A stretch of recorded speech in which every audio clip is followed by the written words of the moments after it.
Chers amis, bonjour. Aujourd'hui, je voulais vous parler de quelque chose qui me tient à cœur, c'est cet équilibre psychique, cet équilibre nerveux dont nous avons besoin. En réalité, les gens vivent avec un système nerveux qui est hyper actif. Et aujourd'hui, il est important de pouvoir le réguler. Il y a exactement 9 ans, disparaissait David Servan-Schreiber. Il mourait d'un cancer à l'âge de 50 ans. Il a joué les prolongations pendant 20 ans. C'est un scientifique de très haut niveau et qui avait utilisé les méthodes naturelles pour pouvoir prolonger vraiment sa vie. C'est lui qui a introduit en France la cohérence cardiaque. Alors ça, c'est un système de respiration qui permet un équilibre biologique très important au travers du nerf vague. Alors qu'est-ce que le nerf vague? C'est le nerf pneumogastrique. C'est ce nerf qui ralentit quand nous sommes en sympathicotonie. Nous avons deux systèmes opposés, le système parasympathique, nerf vague, et le système sympathique. Dans la vie quotidienne, nous sommes toujours en accélération, c'est-à-dire que le sympathique, c'est celui qui accélère. Et la plupart du temps, nous avons du mal à décélérer et le parasympathique, c'est ce qui permet de débrancher. L'idéal dans la vie, c'est d'équilibrer les deux. Or, actuellement, nous sommes en sympathicotonie. Que fait le nerf vague et pourquoi le nerf vague est aussi important? Le nerf vague, c'est le chef d'orchestre qui permet au corps une grande régulation. Il transmet par exemple les sensations cutanées des oreilles. Il permet de percevoir la pression, le toucher, la température et l'humidité sur une partie centrale de nos oreilles.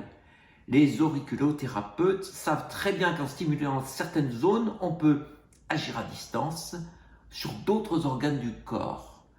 Certains acupuncteurs facilitent effectivement même l'arrêt du tabac en stimulant un point précis. Il nous permet d'avaler sans faire fausse route.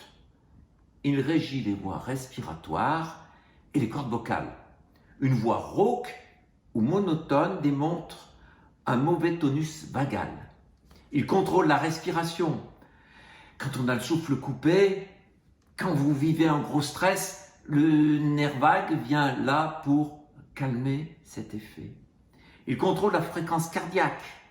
Si vous êtes stressé, votre système nerveux sympathique va activer votre cœur, augmenter le rythme de pompage, la pression des contractions dans les deux ventricules, puis une fois le stress passé, votre organisme va se mettre en mode repos et votre digestion va reprendre.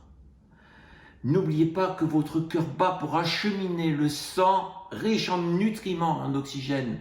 Et c'est à chacune de vos cellules que vont se transporter cet oxygène et qui vont se dégorger de toutes les toxines.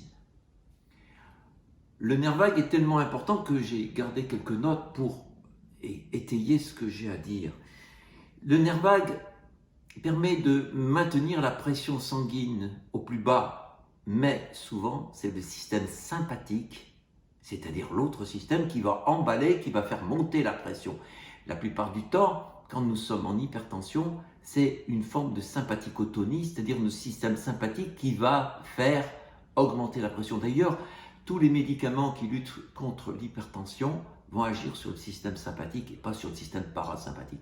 Donc, on va voir comment activer d'ailleurs le système parasympathique pour réguler tout ça. Il contrôle aussi ce nerf vague des fonctions hépatiques. Il vidange la vésicule biliaire. Le nerf vague transporte un grand nombre d'informations importantes depuis le foie et vers le foie. C'est lui qui régit quelques 500 tâches différentes dont ça quitte le foie. Donc, si votre foie est dérégulé, ça vient du nerf vague qui ne fait plus ses fonctions et qui est perturbé par le système sympathique. Parmi elles, le nerf vague contrôle les cellules du foie responsables de la production de la bile et des sels biliaires. N'oublions pas que la bile, entre autres, retient les toxines ayant rendu inoffensives et qui sont prêtes à être éliminées par le tube digestif dans les selles. Il gère les sensations de faim et de satiété. Bien, si vous avez un petit creux, ça vient du nerf vague. Le nerf vague transmet des signaux provenant du foie, signaux qui indiquent que les quantités de graisse, de protéines, de glucides circulant dans notre corps sont suffisantes. Donc si nous n'écoutons pas notre nerf vague, eh bien nous allons grossir. Il gère le taux de sucre sanguin et d'insuline. Donc c'est important pour les gens qui sont insulinodépendants et qui sont diabétiques. En cas de stress prolongé, notre corps se met en état de sympathicotonie, c'est-à-dire en état d'hyperactivité. Il produit alors davantage d'hormones surrénales, en particulier le cortisol, l'adrénaline. Il réagit l'activité motrice du tube digestif. C'est grâce au péristaltisme que le nerf vague fait passer la nourriture de notre bouche à l'extrémité opposée de notre système digestif. Ces contractions du tube digestif servent également à extraire les nutriments des aliments ingérés ainsi qu'à expulser toute toxique que l'on trouve dans les selles. Ainsi, la constipation chronique comme la diarrhée sont les indices d'un mauvais tonus vagal et d'un péristaltisme insuffisant. Il influence très fortement le système immunitaire.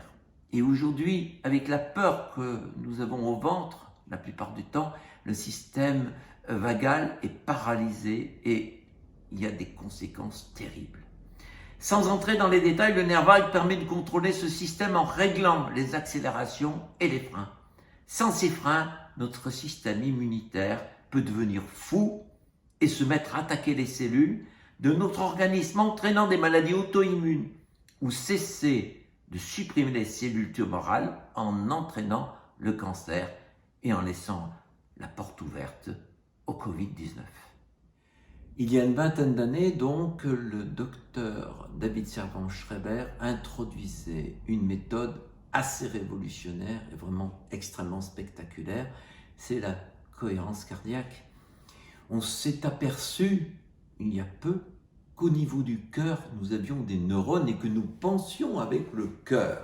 Et ça, c'était quelque chose d'inconcevable il y a de nombreuses années. Et les cardiologues ne le savaient même pas. Et c'est pour cette raison qu'aujourd'hui, ils se mettent aussi eux-mêmes à traiter de la cohérence cardiaque. Et qu'est-ce que c'est que cette cohérence cardiaque? Eh bien, entre deux battements cardiaques, on a un certain espace. Et normalement, cet espace est tout à fait incohérent. Et cet espace de battement est coordonné par la respiration. Il s'accélère dès que nous inspirons et il décélère lorsque nous expirons.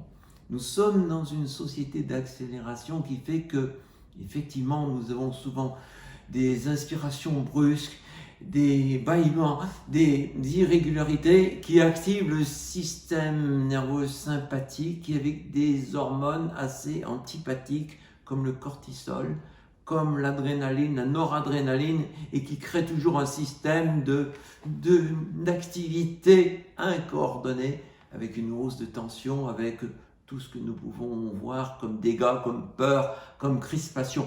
Alors comment arriver à réguler ça? Eh bien, on le fait par la respiration. Alors, qu'est-ce que la cohérence cardiaque? La cohérence cardiaque, c'est un système de respiration qu'on fait 5 minutes le matin, 5 minutes le midi, 5 minutes le soir. Et qui est basé sur le fait qu'en 1 minute, nous respirons 6 fois. 6 fois par minute. Mais en inspirant 5 secondes, en expirant 5 secondes, sans s'arrêter, ce qui fait effectivement 6 respirations par minute. 6 fois 5, 30, donc ça fait 30 respirations en coordination. Alors, le système, c'est d'inspirer 5 secondes, alors 1, et 2, et 3, et 4, et 5, j'inspire, et 2, et 3, et 4, et 5, j'expire. On peut prendre un chronomètre pour bien voir, sans s'arrêter. Qu'est-ce qui se passe?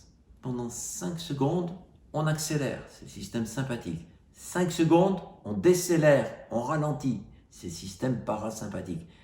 J'active, je freine. J'active, je freine. J'active, je freine. Et là, nous allons avoir une courbe qui peut se mesurer par des appareils électroniques, et c'est comme ça qu'on a pu voir la cohérence au travers des appareillages qui permettaient de voir qu'à un moment donné, le cœur se mettait en cohérence. C'est-à-dire qu'il avait une courbe linéaire qui était quelque chose d'assez régulier, alors qu'en temps normal, c'est d'une irrégularité totale. Cela permet, cette cohérence cardiaque, de freiner l'activité du sympathique et d'augmenter l'activité du parasympathique, c'est-à-dire cette activité qui ralentit. Mais parallèlement, les hormones de stress sont littéralement bloquées. L'adrénaline et le cortisol, qui est un véritable poison pour notre organisme, sont arrêtés. Et nous avons une production d'ocytocine. Alors qu'est-ce que c'est que l'ocytocine? Nous allons, avec cette respiration, respirer au travers du cœur. Quand on fait cette cohérence cardiaque, on inspire doucement, on expire doucement, au rythme de 5 secondes. J'inspire, j'expire. Mais on inspire, on expire avec le cœur et on se met en harmonie avec son cœur. Et là, on décide de débrancher le cerveau cortical et on active le cerveau du cœur.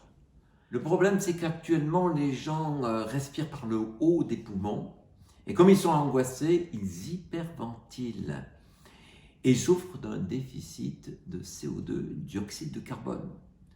Beaucoup de personnes sont atteintes de spasmophilie tétanique et ça vient de là. Alors les principes bases de la respiration en cohérence cardiaque peuvent s'envisager suivis d'une séance de 5 minutes de respiration lente abdominale. Alors ainsi on peut intégrer ce qu'on appelle la méthode Buteyko. Alors la séance Buteyko sera faite comme ceci. Pendant 5 secondes, on va inspirer doucement et 10 secondes, insensiblement expirer lentement et retenir la respiration 5 secondes. La méthode Buteyko, c'est le fait de prendre des petites inspirations et d'avoir une expiration lente, longue, qui va activer encore plus le parasympathique et qui va faire qu'au lieu d'avoir 6 respirations dans la minute, on en aura 3. Cette modération de l'inspiration et de l'expiration va permettre de faire monter le CO2 dans le sang et va calmer le système nerveux central. Et c'est ce que l'on va rechercher au travers de cette fameuse méthode Buteyko que nous retrouvons sur le site Acteur Nature et qui a sauvé la vie de pas mal de gens.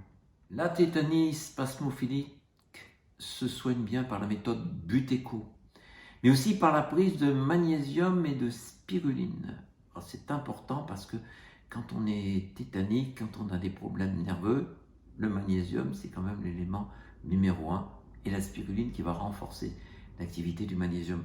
Enfin, pour activer le parasympathique, on a des plantes comme le coquelicot, le houblon, la passiflore et puis aussi la mélatonine le soir qui permet d'aller dans les bras de Morphée parce que on va dormir calmement et on va apaiser totalement et on va réguler le système parasympathique. Alors, pour terminer, je voulais simplement dire que 3 fois par jour, nous pouvons faire la cohérence cardiaque. C'est un exercice qui dure 5 minutes. Le faire régulièrement, c'est vraiment le grand régulateur de notre système nerveux parasympathique. Et ça va permettre d'avoir les nerfs solides et de ne plus avoir peur du Covid.